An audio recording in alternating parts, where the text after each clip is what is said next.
In the hush before the world's first dawn, when the stars alone bore witness to the unformed earth, what did it mean to carry a light into the vast and silent dark? Not a blaze to rend the shadows asunder, for shadow ever clings to flame, but a spark to cradle hope, a glow to warm the heart when frost creeps into the soul. In the tales of Middle-earth sung by the Ainur in their primal harmony, and woven by the will of Eru Ilúvatar, there walks one who bore such a light. He was Olorin in the West Mithrandir, to the elves Gandalf the Grey, to men and hobbits, and upon his finger veiled from the eyes of the mighty rested Narya, the ring of fire.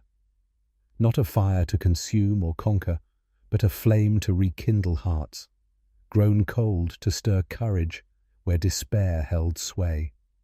Through his long pilgrimage, we glimpse an eternal question. How does one tread the paths of a world that grows chill, bearing a light not wholly their own, yet meant for all? The tale begins not amidst the green hills of Middle-earth, but in the timeless halls beyond the circles of the world, where Olorin, a Maya of gentle spirit, dwelt among the Valar. He was not the mightiest of his kind, nor the most renowned.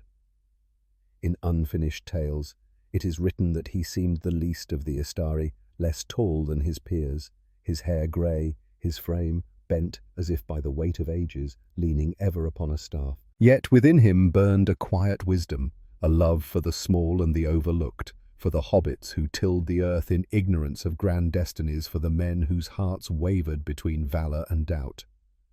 When Manwë, lord of the Valar, summoned him to sail across the sundering seas, Olorin faltered. "I am weak," he confessed, as recounted in unfinished tales, "and I fear the shadow of Sauron." Fear, that ancient companion, wove its threads about him, not as a mark of shame, but as a truth. For what is courage if not the choice to step forward? Though fear clings like mist to the soul, cold and unyielding. Thus he came to Middle-earth, not as a lord clad in splendour, but as a wanderer, his cloak grey as twilight, his staff a humble rod, his countenance weathered as the stones of forgotten kings, upon the shores of the grey havens, where the sea sang of longing and parting. Círdan the shipwright beheld him. Círdan, whose eyes pierced the veils of time, saw not merely a mire, but a purpose, a flame destined to burn where darkness gathered thickest. "Take this ring, master," he said, "as recorded in the appendices of the Lord of the Rings, for your labours will be heavy, but it will support you in the weariness that you have taken upon yourself. For this is the ring of fire, and with it you may rekindle hearts in a world that grows chill." Narya, forged by Celebrimbor in the fires of Eregion, was no weapon of conquest, no sceptre of dominion. Its power was subtler, deeper, a gift to stir the embers of hope, to warm the spirit against the frost of despair, to awaken the heart to its own forgotten strength. What is a ring in the tales of Middle-earth? Not a mere band of metal, but a vessel of intent, a mirror of the heart that shaped it. The rings of power, as we learn in the Silmarillion, were born of a shadowed pact, Sauron cloaked as Annatar. The Lord of Gifts came to the elven smiths of Eregion in the Second Age bearing secrets of craft. He taught them to weave enchantments into gold and gem, to slow the decay of time, to preserve what is loved against the relentless tide of years. Yet his heart was bent on dominion, and the one ring forged in the fires of Orodruin bound all others to his will. The lesser rings, trifles to the elves, were but essays in this art, yet perilous to mortals, whispering of invisibility and preservation. The 9 given to men promised might and mastery only to draw them into the wraith world, their forms fading into shadow. The 7 bestowed upon dwarf lords kindled greed, bringing ruin to Erebor and Moria. But the 3 Vilyanenya and Narya were different. Forged by Celebrimbor, alone untouched by Sauron's hand, they carried a purity of purpose, yet they too were woven with the knowledge Annatar imparted. Thus they were tethered to the One, their light ever at risk of dimming, should the One prevail. To bear Narya was to bear a burden, a flame that warmed, yet weighed upon the soul. Gandalf's journey is no chronicle of victories carved in stone, but a pilgrimage through silence, through the long years of wandering, through the moments when hope seemed but a star veiled by storm. Consider the Shire, that green and quiet land where hobbits lived in blissful ignorance of the world's perils. There, Gandalf walked not as a lord, but as a friend, his fireworks dazzling the eyes of children, his tales stirring the hearts of the curious. In The Hobbit, we see his affection for Bilbo Baggins, a hobbit of no renown who shrank from the thought of adventure. "There is more to you than meets the eye," Gandalf told him, and in that moment, Narya's flame flickered, not in fire, but in faith. For Gandalf saw what others did not, that the smallest may bear the greatest burdens, that the humble may defy the mighty. Why did he linger among the hobbits when he might have stood in the halls of Gondor or the courts of Rivendell? Because he knew that hope like a seed takes root in the unlikeliest soil, and Narya's power was to nurture it there. Faith is a fragile thing, a whisper in the heart that does not promise victory, only the strength to endure. When Gandalf guided Bilbo into the perils of Erebor, facing the fire of Smaug and the greed of Thorin, Oakenshield, he did not wield Narya as a weapon. Instead, he kindled courage in others. Bilbo, trembling before the dragon, found within himself a spark of bravery, stealing the Arkenstone and facing Smaug's wrath. Thorin, consumed by gold lust, was stirred, if only briefly, to remember honor, to stand against the armies of orcs and wargs in The Hobbit. Gandalf's presence is a quiet force, not commanding, but guiding, not dominating, but awakening. Narya's power, it seems, was not to bend wills, but to free them, to remind the heart of what it might yet become, even in the shadow of greed or fear. Yet the burden of such a task is heavy, a weight that presses upon the soul like stone. To bear a ring, even one of light, is to know weariness. Gandalf, though a Mire, was clad in mortal form, and his body aged, albeit slowly, in unfinished tales. Tolkien describes him as more aged in looks than the other, Istari, his hair grey, his frame bent as if by the centuries. Narya, as Théoden promised, supported him in this weariness, easing the toll of his mortal guise, but it did not spare him the cost.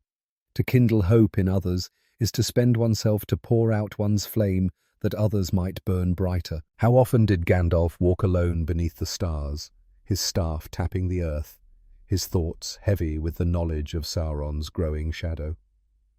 In the silence of those nights did he hear the whispers of doubt, the fear that his labours might be in vain?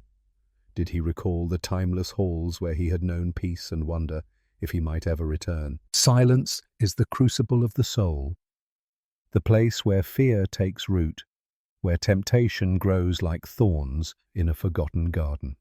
In the Fellowship of the Ring, we see Gandalf face such a moment in the mines of Moria, before the bridge of Khazad-dûm.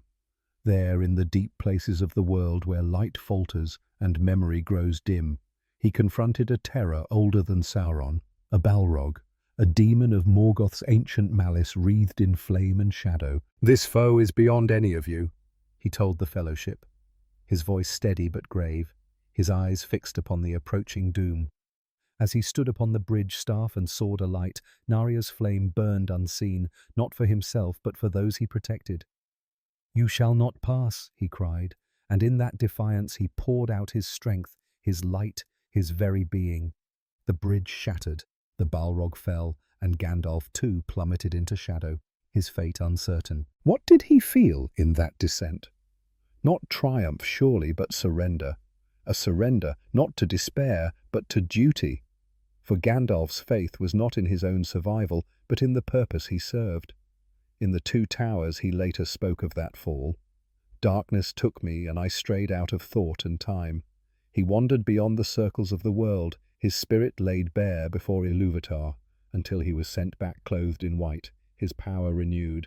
Yet even in his return he bore the memory of loss. To fall is to know the fragility of light, the weight of shadow. To rise again is not to forget, but to carry that knowledge forward, a wound that shapes the soul. Loss is woven into the fabric of Middle-earth, as it is into the human heart. The elves who crafted Narya knew this well. Their rings were born of a longing to preserve, to hold back the tide of time that erodes all things fair. In the Silmarillion, we read of their sorrow, their love for Middle-earth, mingled with the ache of fading their realms, destined to diminish as the dominion of men arose. Gandalf, Bearing Narya carried this sorrow too, not as an elf, but as one who loved the world and its peoples. When he returned as Gandalf the White, sent back by Ilúvatar's will, he was not unchanged. His power was greater, his purpose clearer, yet the weight of loss lingered. In the Two Towers, he spoke to Aragorn, Legolas, and Gimli of his return.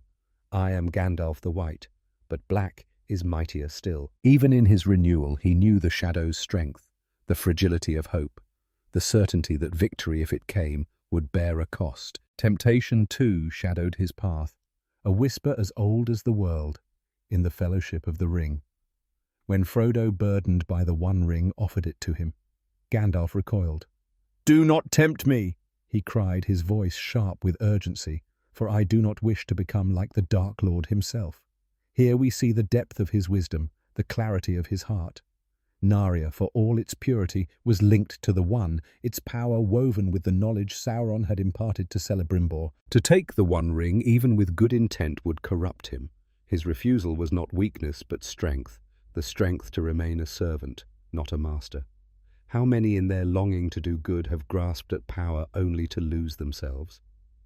Gandalf's choice was a silent victory, a flame held steady against the storm, a testament to the truth that true power lies not in dominion, but in restraint. The legacy of such choices is not written in stone, but in the hearts of others, like ripples upon a still lake. In the Two Towers. Gandalf's arrival at Helm's Deep, riding with the Rohirrim, was a turning point. His light, bolstered by Narya, rallied Théoden and his riders, not through command, but through inspiration. Ride now, ride to ruin and the world's ending. Théoden cried, his heart ablaze with courage, his spear raised against the tide of orcs. Gandalf did not claim glory for himself. He stood as a catalyst, a spark that set others alight. At Minas Tirith, in the Return of the King, he walked among the despairing, his words a balm to the wounded, his presence a challenge to the fearful. When Denethor, consumed by despair, sought to burn himself, and Faramir, Gandalf stood firm, his voice cutting through the madness. Authority is not given to you, steward, to order the hour of your death. Narya's flame was not his alone. It belonged to all who felt its warmth, to the soldiers who held the gates, to the hobbits who bore the ring to the king who would return. Hope in Tolkien's world is not a promise of victory, but a defiance of despair, a refusal to let the light go out. Gandalf embodied this in his counsel to Frodo in the Fellowship of the Ring.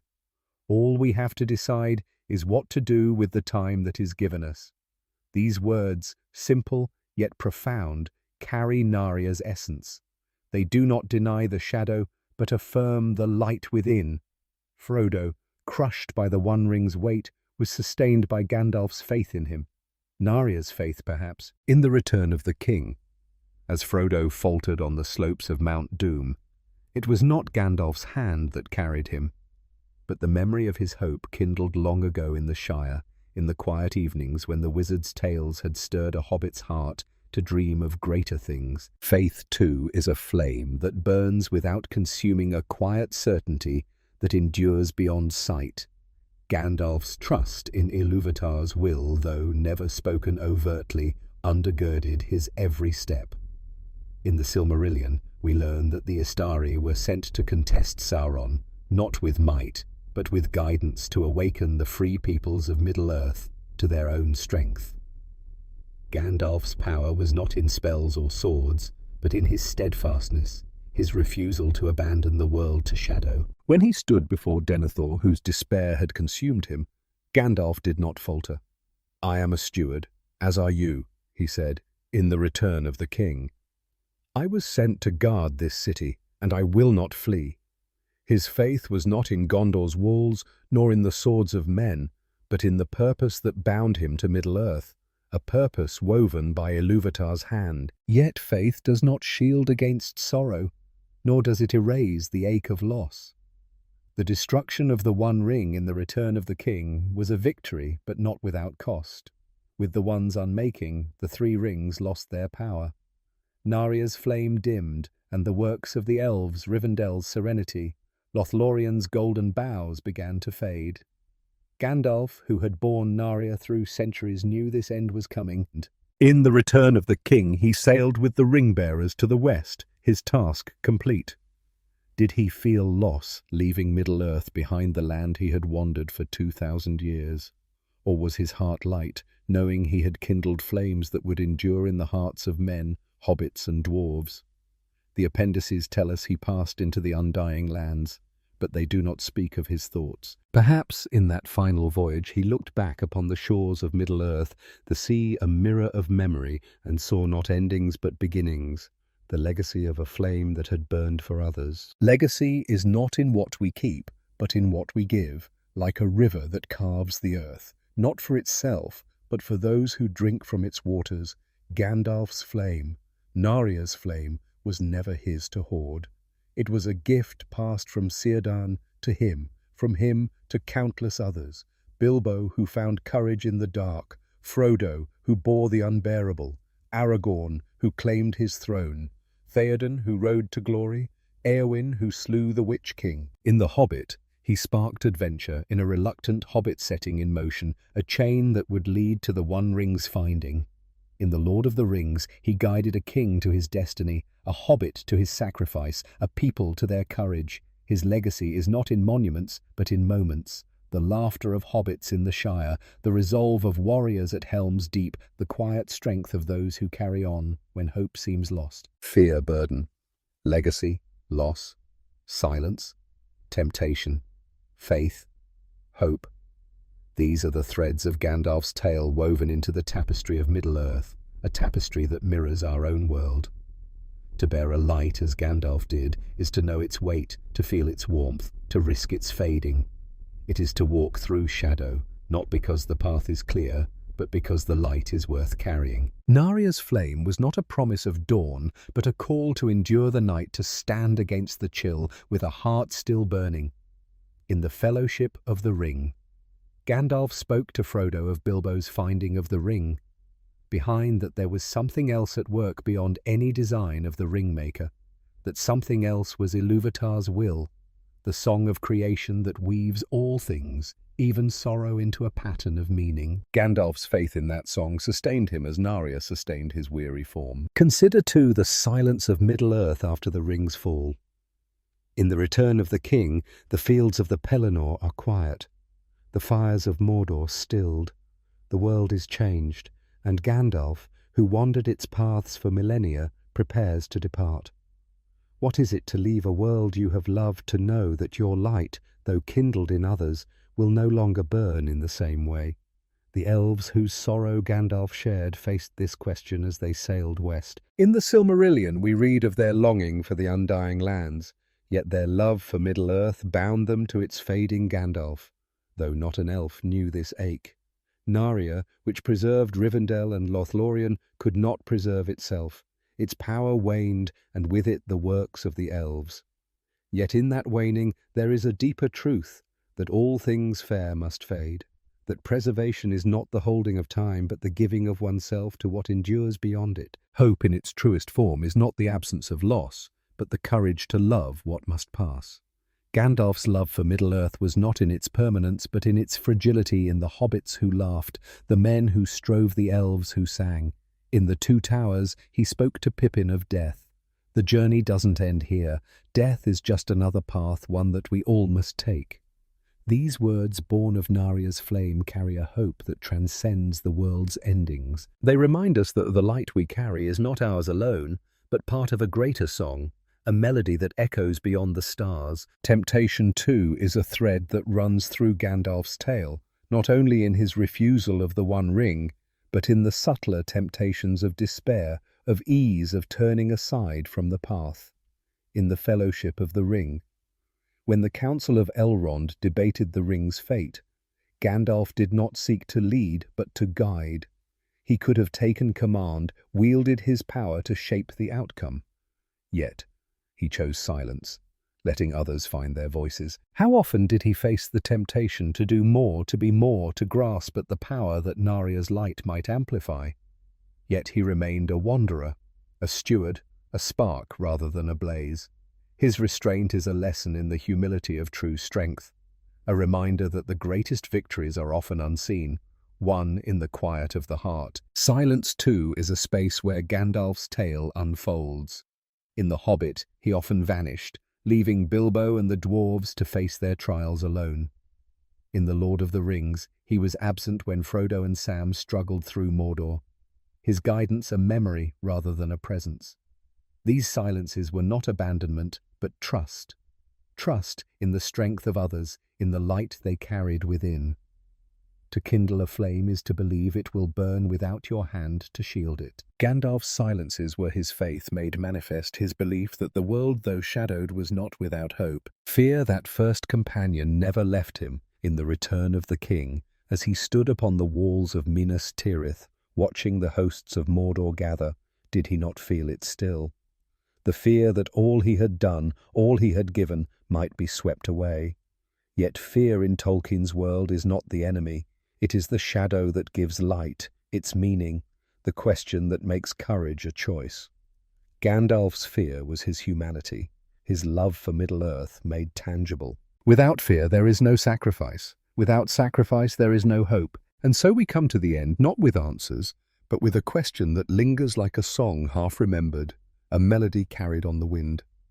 What does it mean to kindle hope amid shadow, to stand as Gandalf stood, not for glory, but for others, to bear a light as Narya bore its flame, knowing it may dim, yet carrying it still? The stars wheel above, as they did when Olorin first walked the earth, their light a testament to the song of creation. The world grows chill, as it did in his time, its shadows lengthening its hopes, fragile as frost. Yet somewhere in the silence, a flame flickers, not to banish the dark, but to remind us that we too can carry it. Gandalf's tale is not a map, but a mirror, reflecting our own fears, our own burdens, our own hopes. In the Silmarillion, the world was made through song, and every tale within it is a note in that greater melody. Gandalf's note, Narya's note, is one of fire, not the fire that destroys, but the fire that warms, that guides, that endures. As he sailed west, the sea before him shimmering with the promise of rest, did he look back one last time? Did he see in his mind's eye the Shire's green hills, the towers of Minas Tirith, the golden boughs of Lothlorien? Did he hear the laughter of hobbits, the songs of elves, the oaths of men?